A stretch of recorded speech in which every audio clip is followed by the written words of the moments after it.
오늘 우리에게 주시는 하나님의 말씀은 잠언 30장에 있는 말씀입니다. 잠언 30장 7절, 8절, 9절 우리 세 절의 말씀을 같이 보겠습니다. 잠언 30장 7절에서 9절까지입니다. 제가 한 절, 여러분이 한 절, 그리고 같이 읽겠습니다. 내가 두 가지 일을 주께 구하였사오니 내가 죽기 전에 내게 거절하지 마시옵소서. 헛된 것과 거짓말을 내게서 멀리하옵시며 나를 가난하게 도마옵시고 부하게 도마옵시고 오직 그가 향하시고 나를 도우시오. 같이 읽습니다. 혹 내가 배불러서 하나님을 모른다 여호와가 누구냐 할까 하오며 혹 내가 가난하여 도둑질하고 내 하나님의 이름을 욕되게 할까 두려워함이니이다. 아멘. 살아계신 하나님의 영이시여, 이 시간 우리들 가운데 임재하여 주시옵소서. 주의 말씀을 전하는 종의 입술을 주장하셔서 온전히 하나님의 말씀만 선포되게 하옵시고 말씀을 듣는 저희의 귀와 마음을 열어주셔서 주의 말씀이 우리 가슴 속에 새겨지게 하옵소서. 예수님 이름으로 기원하옵나이다. 아멘. 아멘.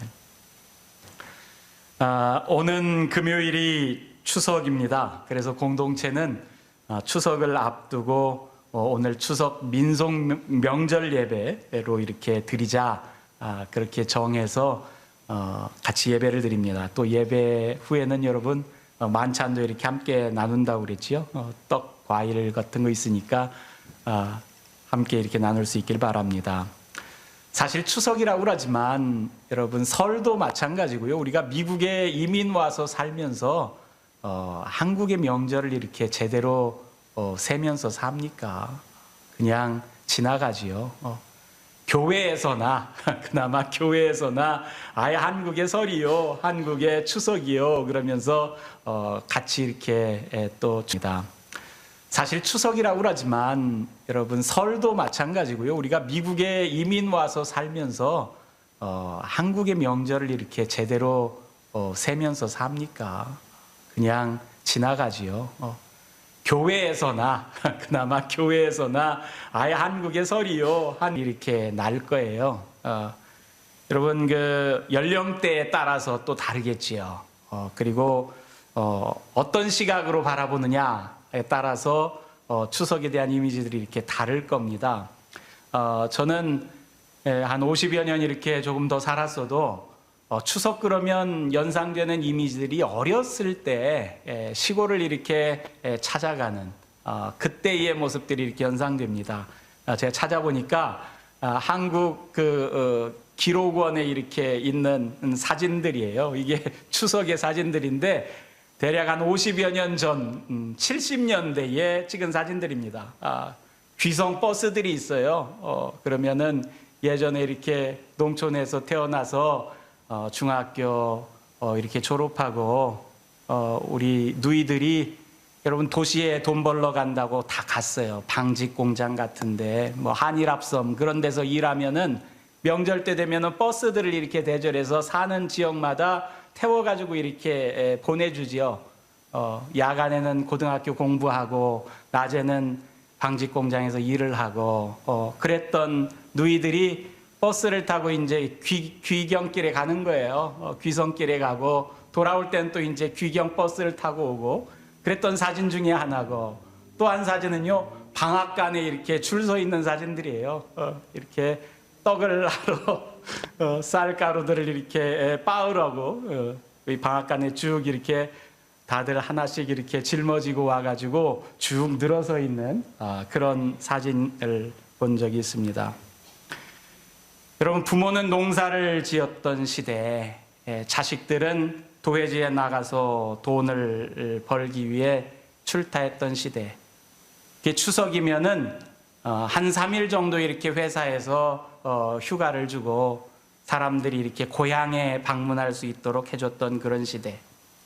소년의 시각으로 이런 추석을 보면은요 그저 먹을거리가 풍성했던 명절 마냥 즐겁기만 합니다. 시골에 가서 친지들을 많이 만나요. 할아버지, 할머니, 뭐 삼촌, 고모, 이모 이렇게 만나면 용돈도 이렇게 어른들한테 많이 받았던 그런 이미지들이 이 소년의 뇌리 가운데는 연상되고요. 엄마의 추석은요, 시댁에 가서 허리가 부러지는 날이요. 여러분, 명절 연휴 내내 부침개 부치고 음식하고 손님들이요, 하루 종일 찾아와요. 어른들 인사한다고 동네며 또 일가 친지며 온종일 찾아옵니다. 그 찾아오면 그때마다 이렇게 밥상 내고 술상도 내고 다리 한번 이렇게 제대로 뻗지 못하는 그런 때가 엄마들의 추석이 아니었나 싶어요. 시골에 있는 부모님들은 마냥 그리워하던 자녀들이 이렇게 찾아오는 명절, 그런 이미지로 사람들 뇌리 가운데 있습니다. 여러분 뇌리 속에는 추석 그러면 어떤 이미지들이 이렇게 남아 있습니까? 여러분, 추석은 우리가 알다시피 이 농경 시대의 명절이에요. 신라 때부터 있었다고 그래요. 한국에서는. 중국에는 중추절이라고 이 날을 부르죠. 근데 한국에서는 신라 때부터 있던 이 추석을 우리말로 한가위라고 이렇게 불렀어요. 가을의 한복판, 아마 그 정도 의미가 이렇게 되지 않는가 싶습니다.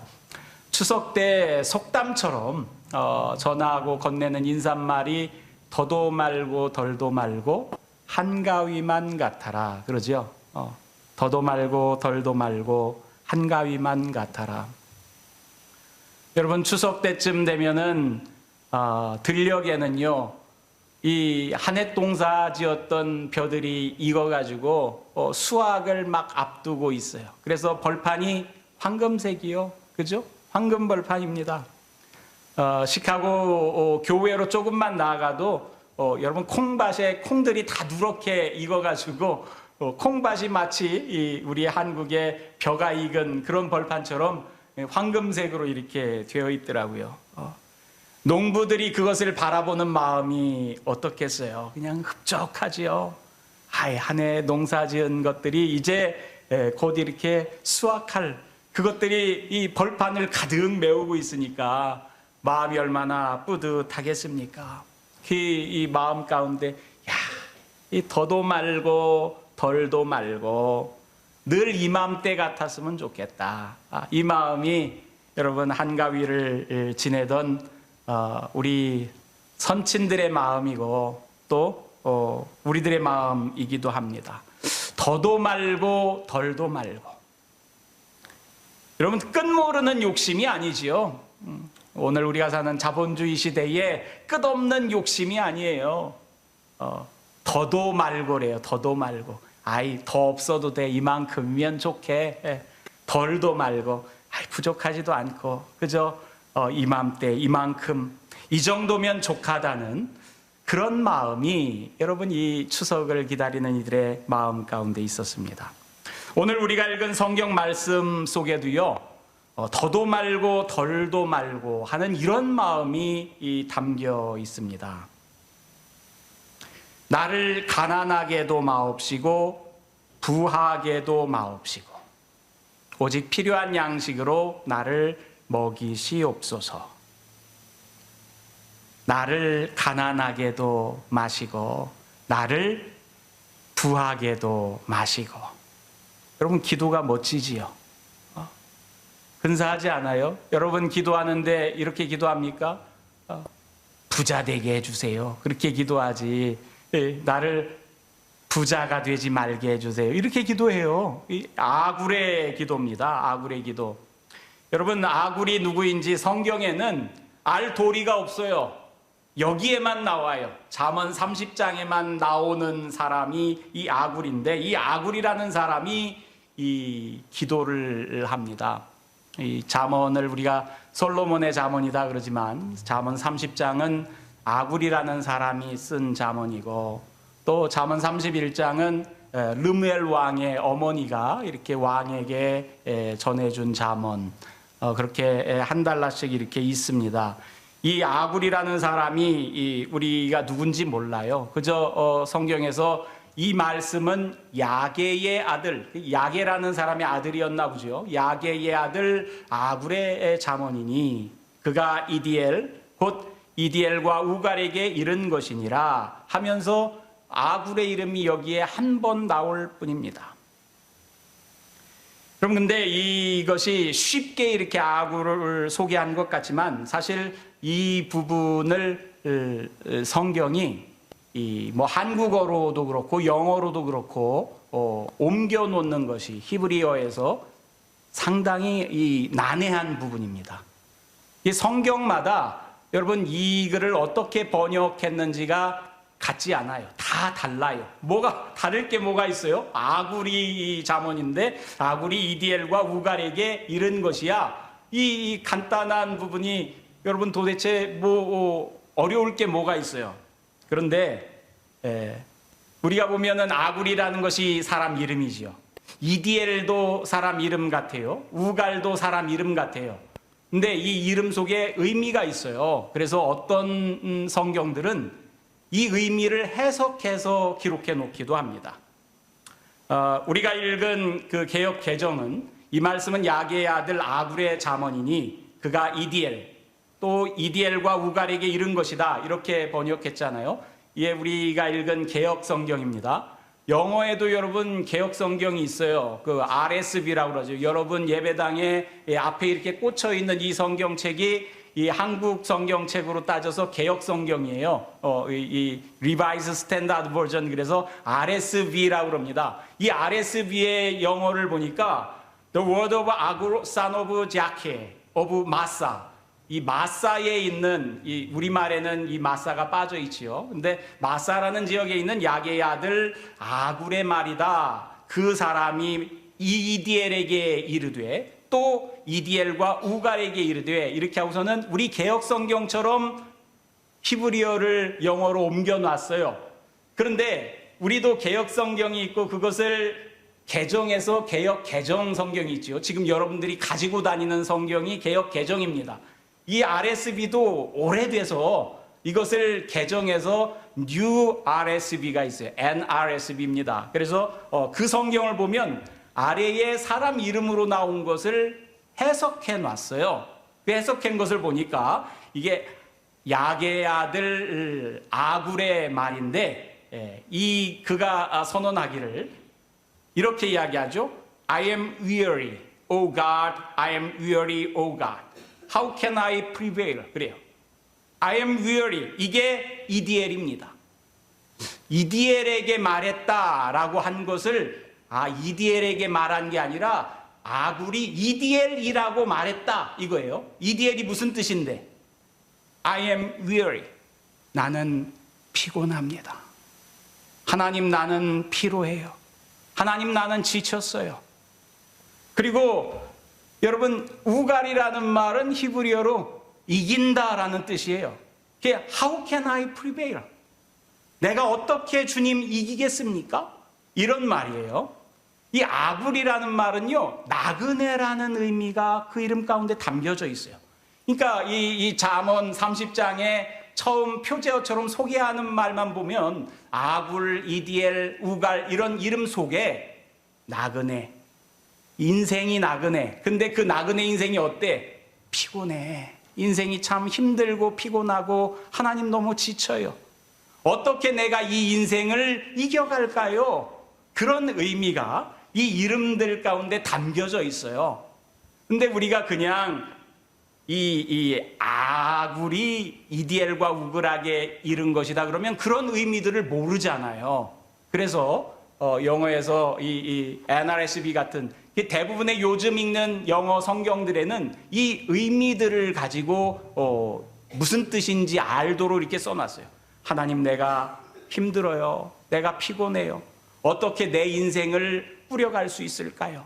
이런 말로 이렇게 의미를 알 수 있도록 아예 그렇게 옮겨놓은 영어 성경들이 많이 있습니다. 여러분 우리가 인생은 나그네 길이다 그러잖아요. 여러분 옛날에 이렇게 잘 알았던 노래 가사이기도 합니다. 그죠? 인생은 나그네 길 어디서 왔다가 어디로 가는가 이 최희준이라고 하는 양반이 불렀던 하숙생이라고 하는 노래더라고요. 우리 시대는 아니고 우리 권사님들 시대에 불렀을런지 몰라요. 이 인생은 나그네 길인데 그래서 요지가 뭐냐? 그 가수는 이렇게 노래하더라고요. 그래서 정일랑 두지 말자, 미련일랑 두지 말자. 여러분 인생이 나그네 길이고 어디서 와서 어디로 갈지 모르니까 정을 두지 말래요. 이 미련도 두지 말아요. 뭐 금방 있다가 사라질 거 뭐 마음 줘서 뭐해 뭐 이런 거지요. 그런데 여러분 우리 신앙인들은 우리도 마찬가지인가요? 그렇지 않죠. 예수님이 똑같은 이야기를 해요. 인생이 나그네 길. 근데 나는 알아. 뭘 알아? 어디서 와서 어디로 가는지 나는 알아. 여러분 요한복음에서 예수님께서 그런 말씀을 해요. 나는 내가 어디에서 와서 어디로 가는지 안다. 그러나 사람들은 그들이 어디서 와서 어디로 가는지 모른다. 그런 말씀을 이렇게 하시지요. 여러분 아굴의 잠언도 나그네 인생이라서 우리가 피곤하고 힘겹지만 그러나 어떻게 이 인생을 꾸려가서 이겨가야 하는지 그것을 우리에게 일러주는 것처럼 이야기를 합니다. 이런 사람이 했던 기도예요. 이 아굴이 누군지 우리는 알 수 없지만 이 유대 사람인지 이방 사람인지도 알 수가 없어요. 학자들은 대부분 이 이방 사람일 거야 이렇게 생각들을 합니다. 근데 성경 말씀 속에서 그가 어떤 사람인지 대략 가늠해 볼 수 있는 구절들이 있어요. 이 스스로를 이렇게 소개합니다. 나는 다른 사람에게 비하면 짐승이라. 자기가 짐승이래요. 왜 짐승이야? 나는 사람의 총명이 있지 않다. 나는 지혜가 없어. 나는 총기가 없어. 나는 지혜를 배우지 못했고 거룩하신 자를 아는 지식이 없어. 자기 스스로 나는 지혜롭지 못해. 나는 지식이 없어. 이런 이야기를 합니다. 여러분 이 지식이 그냥 일반 지식이 아니죠. 영적인 지식이에요. 하나님을 아는 지식입니다. 나는 하나님을 알지 못해. 이런 말이에요. 여러분 그런데 누군가가 나는 몰라요 그거. 나 무식합니다. 알지 못합니다. 여러분 이렇게 이야기하는 사람이 사실은 그 사람이 지혜로운 사람이요. 정말 무식하고 지혜롭지 못한 사람들은 자신들이 다 안다고 생각하는 사람들이죠. 다 안다고 생각하는 사람. 제 아이가 어렸을 때 학교 가기 이전입니다. 한 5살, 4살, 5살, 6살 때 뭘 좋아했냐면 우주에 관한 다큐멘터리 보는 것을 좋아했어요. 이 다큐멘터리 제목들이 The Universe입니다. 막 BBC에서 만들어서 세계의 저명한 교수들 인터뷰하고 그리고 여러 가지 우주 현상들을 이렇게 보여주는 그런 다큐멘터리예요. 근데 그게 시리즈가 있어요. 그게 뭐 4살 때부터 자기 생일이 되면 그 시리즈 선물을 받는 게 생일 선물에 제일 바라는 거예요. 그러면은 DVD가 한 몇 장씩 이렇게 접으로 일질이 오고 시즌 2가 오고 뭐 해마다 이렇게 해서 그걸 이렇게 어렸을 때 보는 걸 좋아했다고요. 5, 6살 때 그걸 봐요. 그걸 보고서는 자기가 우주를 다 안다고 생각해. 조금 더 알겠지요. 또래 아이들보다. 초등학교 다닐 때는 다른 아이들이 뭐 이렇게 태양계 공부하고 뭐 화성에 대해서 뭐 이렇게 조사해 가지고 와서 발표하고 목성을 그리고 그러면 걔는 무슨 난쟁이 소행성 뭐 이런 거를 알아보고 그래가지고 애들보다 조금 더 알아요. 그런데 자기가 우주를 다 아는 줄 알아. 내가 그 다큐멘터리도 다 봤어. 막 대학교 교수님들 얘기하는 것도 다 봤어. 여러분 어렸을 때는 그래요. 지가 다 아는 줄 알아요. 자기가 본 게 전부인 줄 압니다. 지금도 그럴까요? 안 그러죠. 조금 더 알면 내가 아는 게 전부가 아니구나. 그걸 알아가는 거예요. 여러분 소크라테스가 너 자신을 알라 그렇게 이야기했다고 그러잖아요. 여러분 이게 네 주제를 알아 이런 이야기가 아니라 내가 무엇을 아는지 무엇을 모르는지 여러분 그것을 네가 알아야 한다는 이야기예요. 여러분 모든 지식의 출발점이 뭐예요? 내가 알고 모르는 것이 무엇인지 가늠하는 것에서 시작합니다. 자기가 모른다고 하는 것을 인정해야 거기서부터 여러분 하나 둘씩 알아가며 토대를 쌓을 수 있는 거예요. 근데 진짜로 무식한 사람은 내가 뭘 아는지 뭘 모르는지, 아까 이야기했던 우리 어린 시절에 제 아들 녀석처럼 말이죠.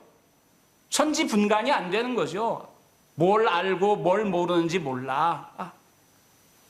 여러분 정말로 무엇에 대해서 지혜롭다, 지식이 있다 이런 사람은 자기가 뭘 모르는지를 아는 사람이에요. 이 고백할 수 있는 사람. 그게 사실 나는 짐승과 같다, 나는 총명이 있지 않다, 나는 하나님을 알지 못해, 이렇게 이야기하는 이 아굴은 사실 이 사람이 지혜자지요. 그래서 여러분 그 잠언 가운데 이 사람의 기록한 글이 올라가 있는 것 아니겠습니까? 정말로 지혜롭지 못한 사람이면 이 사람의 글이 성경에 왜 들어가 있겠어요? 내가 살아봤는데, 내가 그동안 경험해 봤는데 그래도 하나님을 알 수가 없어, 이런 이야기를 하는 거지요. 이 사람이 그렇게 이야기하면서 그럼 EDL 너는 어떤데? 여러분은 어떤데? 여러분은 하나님을 압니까? 이렇게 물어보는 거예요. 하늘에 올라갔다가 내려온 자가 누군지 압니까? 바람을 장중에 모은 자가 누군지 압니까? 물을 옷에 싼 자가 누군지 압니까? 땅의 모든 끝을 정한 자가 누군지 압니까? 그의 이름이, 그의 아들의 이름이 뭔지 압니까? 여러분 마치 욥기를 읽는 것 같아. 그죠? 여러분 욥이 자기가 당하는 힘겨운 고난 가운데 감당할 수 없으니까 하나님 오셔서 왜 이런 일이 내게 있는지 설명 좀 해주세요 그러면서 하나님을 끊임없이 찾잖아요. 여러분 욥기 마지막 부분에 가가지고 하나님이 욥에게 나타나요. 그리고 욥에게 이렇게 묻잖아요. 그때의 물음과 같아요. 이 묻는 것들이 뭐예요? 하늘을 묻고 바람을 묻고 여러분 바다를 물어보고 땅의 끝자락을 물어봐요. 우주에 관한 거죠. 우주론이에요. 우주론. 여러분 성경의 처음 시작이 우주론이지요. 하나님께서 천지를 이렇게 창조하셨다. 근데 여러분 그 성경만 그런 것이 아니고 여러분 어렸을 때 천자문 이렇게 외웠잖아요. 그죠? 하늘천 따지 검을 현두를 황 그러면서 천자문 외웠다고요. 여러분 천지현황이 뭐예요? 하늘은 검고 땅은 누르다. 그죠? 천지현황 다음에 뭡니까? 우주홍황. 우주는 넓다. 1월 영측 그러죠. 해와 달이 이 차고 기울고 진수결장 별들이 넓게 이렇게 벌어져 있고 여러분 천자문의 처음 시작도 우주론이에요. 어린아이들 이렇게 처음 한자 익혀가면서 배우는 것의 시작도 우주론입니다. 여러분 왜 우주론을 그런 가르침들, 가장 기본적인 가르침들을 맨 앞장에 놓느냐? 그것을 읽어가면서 여러분 사람이 어때요? 인생이 작구나. 여러분 스스로 겸허해질 수밖에 없어요. 배움의 자리에서 자기가 작아질 수밖에 없어요. 여러분 지금 뭐 인공지능으로 자동차도 자기 스스로 운전하고 다니는 뭐 오토파일럿 그런 시대예요.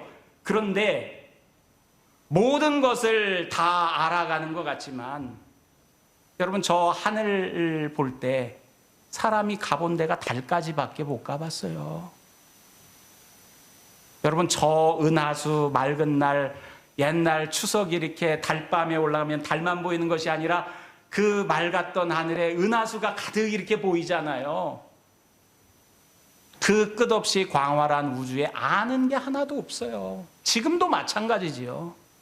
무슨 허블 망원경, 우주 망원경으로 하늘을 본다 그래도 여러분 그것이 수억 광년 이전에 떨어진 별빛들을 보면서 보는 거지 지금 일어나는 일들이 아니라고요. 빛이 우리에게까지 오는 시간들이 있잖아요. 여러분 우리가 태양계 안에 있는 것도 몰라요. 조금만 커지면 알 도리가 없어. 작은 세계를 아나요? 조금만 미시 세계로 들어가도 사람은 아는 바가 없어.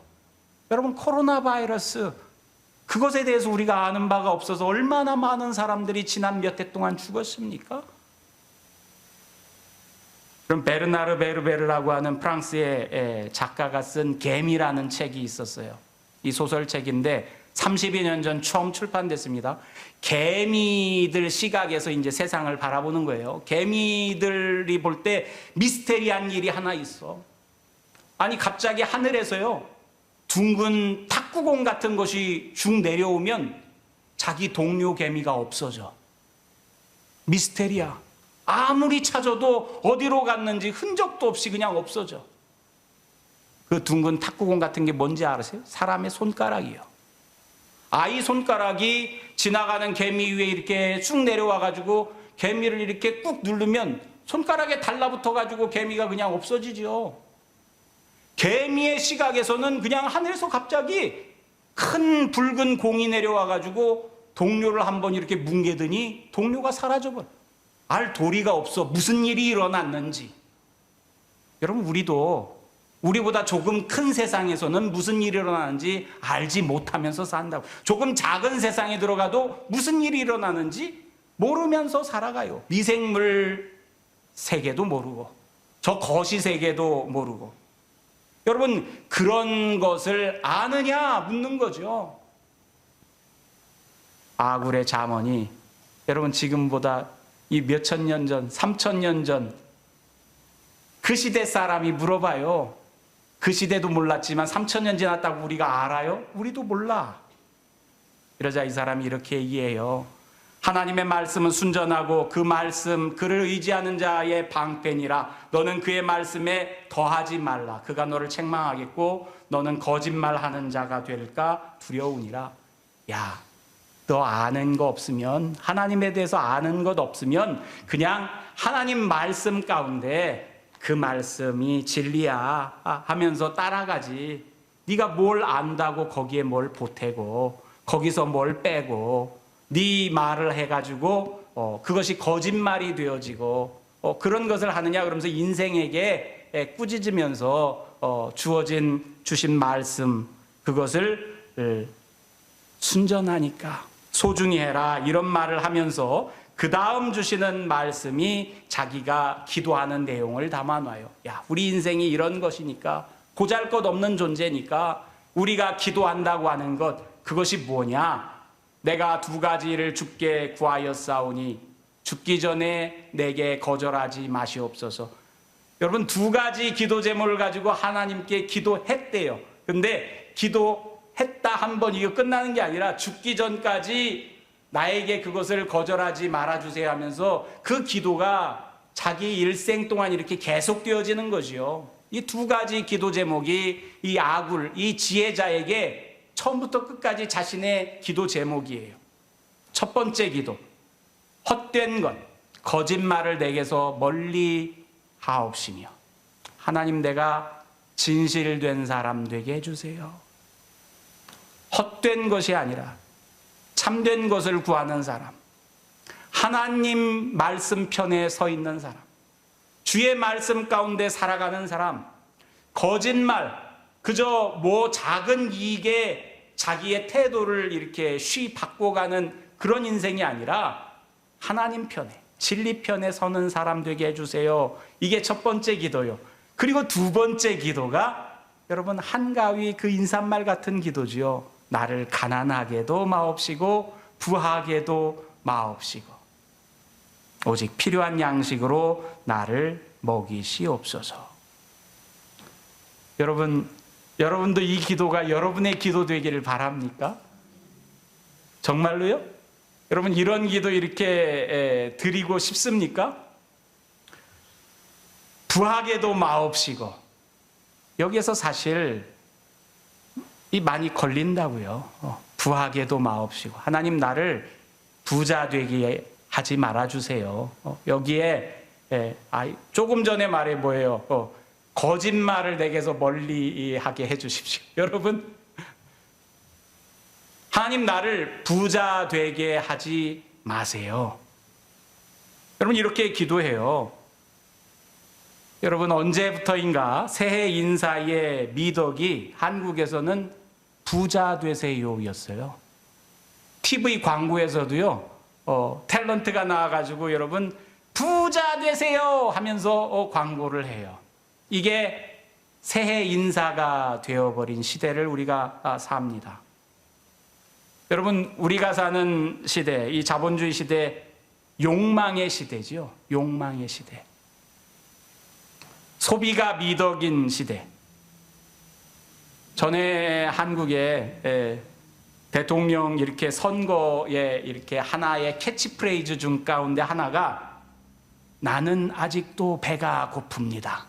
여러분 이런 캐치프레이즈가 있었어요. 기억하시는 분 있는지 모르겠는데 나는 아직도 배가 고파. 이 한국의 모든 사람들이 아직도 배가 고파. 더 이렇게 달라는 거죠. 더 가져야 된다는 거예요. 더 발전해야 된다는 거죠. 여러분 이런 시대를 우리가 삽니다. 근데 이 시대에 하나님 나를 부자 되게 하지 마세요.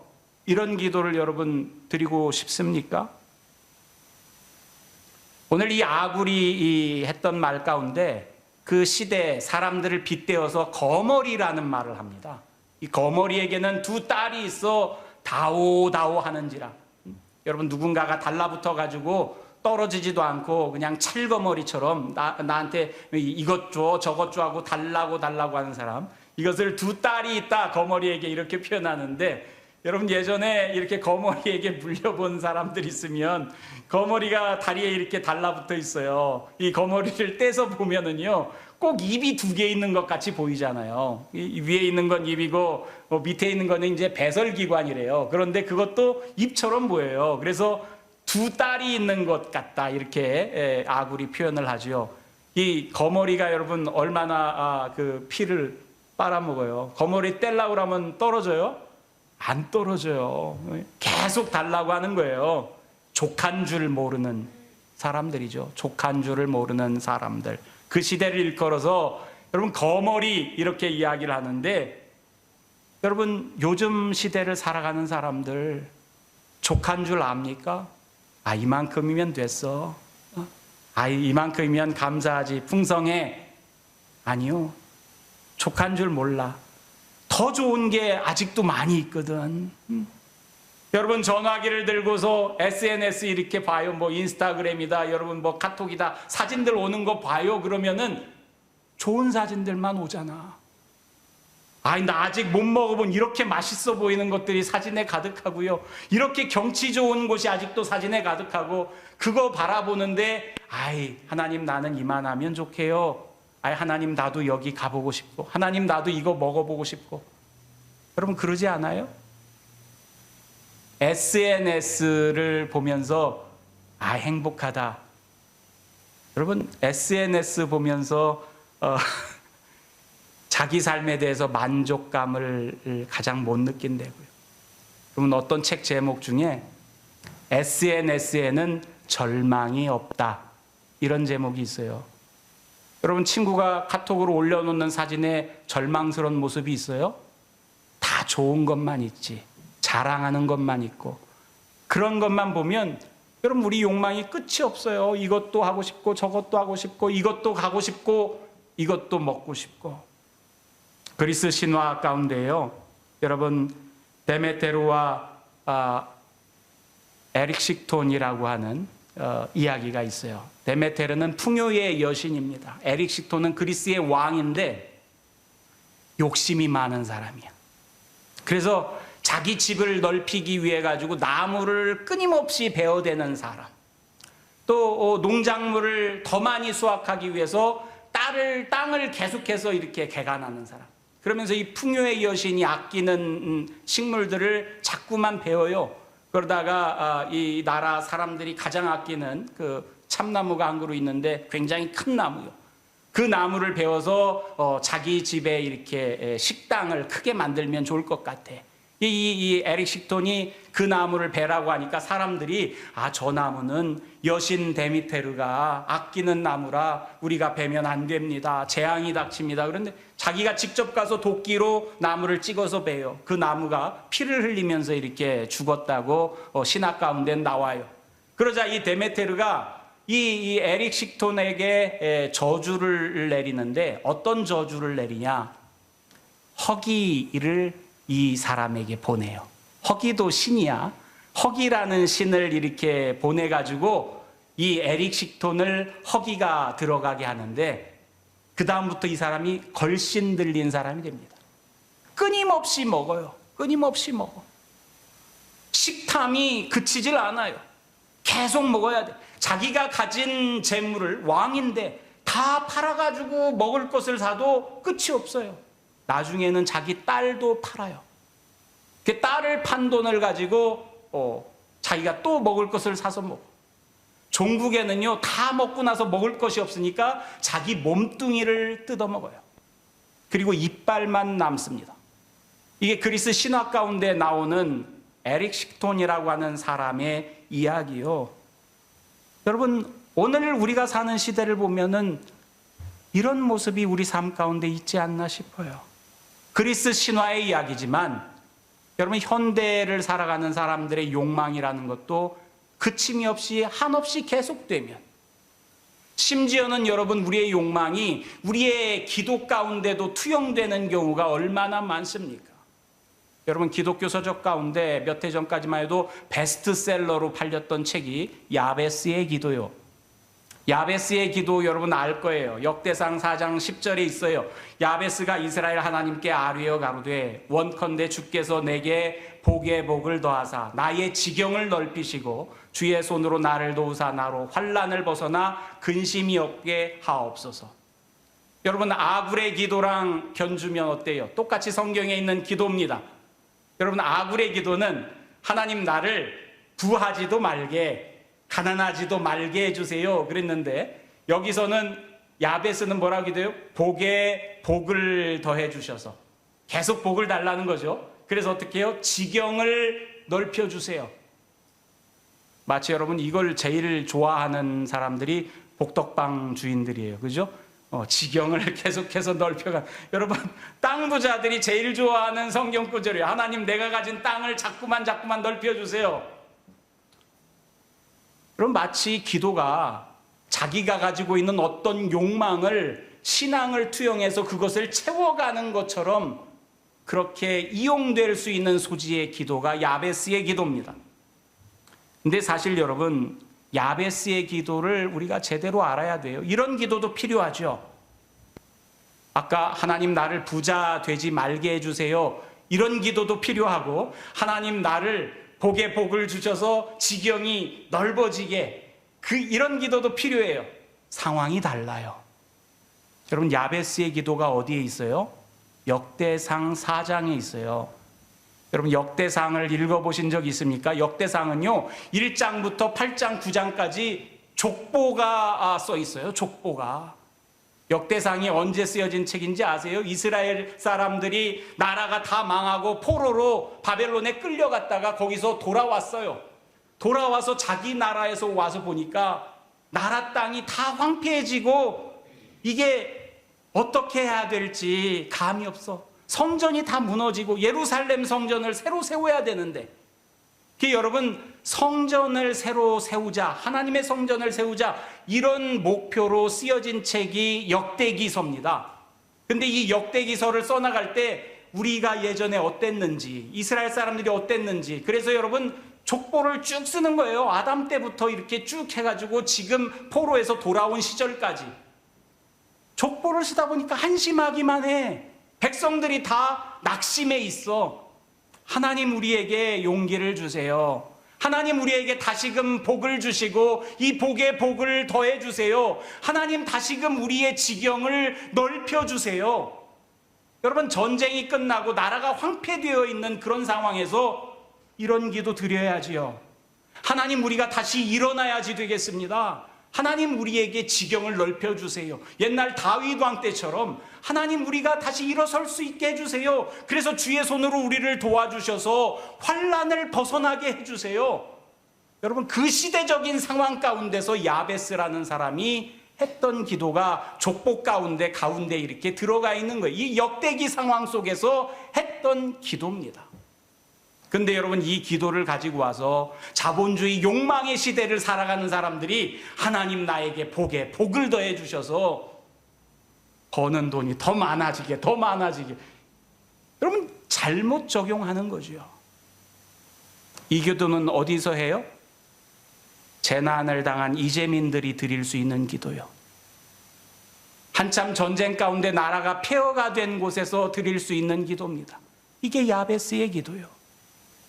아굴의 기도는 여러분, 끝간데 모르는 욕심 덩어리 삶을 살아가고 있는 사람들이 아니 이제 그만, 하나님 이제 족합니다. 여러분, 그 상황에서 드려지는 기도지요. 나를 가난하게도 마옵시고 부하게도 마옵시고 오직 필요한 양식으로 나를 먹이시옵소서. 그리고서 왜 내가 이 기도를 드리는지 이유를 적고 있어요. 내가 너무 부자가 돼서, 내가 배불러서 하나님을 모른다, 여호와가 누구냐 할까 싶어서. 여러분, 부자가 되면 하나님을 잃어버려요. 내가 이룬 것 같은 생각이 들어요. 그래, 하나님이 필요 없어도 살 것 같아. 여러분, 또 가난하여서 먹을 게 없어서 도둑질 해가지고, 아니 하나님 믿는 사람이 도둑질했대. 그래서 하나님께 누를 끼칠까 염려돼서, 내가 하나님의 이름을 욕되게 할까 두려워서 하나님 나를 가난하게도 마시고, 내가 하나님을 잃어버리지 않도록 나를 부자가 되지도 말게 하시고, 그렇게 기도합니다. 그리고 오직 필요한 양식으로 나를 먹이시옵소서. 여러분, 필요한 양식으로 나를 먹이세요. 많이 들어본 기도지요. 우리 예수님이 가르쳐준 기도의 여러분 첫 번째 요구사항 아닙니까? 일용할 양식을 주옵시고. 똑같은 거죠. 하나님께서 주시는 나의 필요를 채워가는 삶, 이게 여러분 사실 신앙인의 삶이요. 하루하루를 주님의 은혜 가운데 살아가는 삶. 다른 것을 구하는 것이 아니라 주님의 은혜를 구하는 거예요. 오직 필요한 양식으로 나를 먹이시옵소서. 여러분, 이 필요한 양식이 새끼 떠먹는 그 밥만 이야기하는 것이겠어요? 내 삶에 필요한 것들을 주님의 은혜 가운데 나에게 채워주세요. 주님의 은혜로 내가 살아가면서 주님을 잊지 않게 해주세요. 여러분, 이 야굴의 기도의 핵심은 기도의 목적이 하나님이요. 하나님이 기도를 이루어주는 수단이 아니라 내가 구하는 것은 하나님입니다. 하나님이 내 기도 은혜로 내가 살아가면서 주님을 잊지 않게 해주세요. 여러분, 이 야굴의 기도의 핵심은 기도의 목적이 하나님이요. 하나님이 기도를 이루어주는 수단이 아니라 내요 하는 것이 이 아굴의 기도입니다. 여러분, 우리가 더도 말고 덜도 말고 한가위만 같아라 그랬잖아요. 가난하게도 부하게도 마옵시고 주님의 은혜에 만족하여 감사하는 인생 되길 주님의 이름으로 축원합니다. 하나님, 감사합니다. 욕심이 많은 시대를 살아갑니다. 저희도 누구를 탓하기에 앞서 우리 스스로 욕심이 많은 인생을 살아왔음을 고백합니다. 하나님, 우리가 하나님을 놓치지 않게 하여 주시옵소서. 부하여서 하나님을 잊지 말게 하시고 가난해져서 하나님을 욕되게 하지 않도록 주님, 오직 주님의 은혜를 사모하며 그 은혜 가운데 살아가는 저희들 되게 하여 주시옵소서. 감사드리며 예수님 이름으로 기도드리옵나이다. 아멘.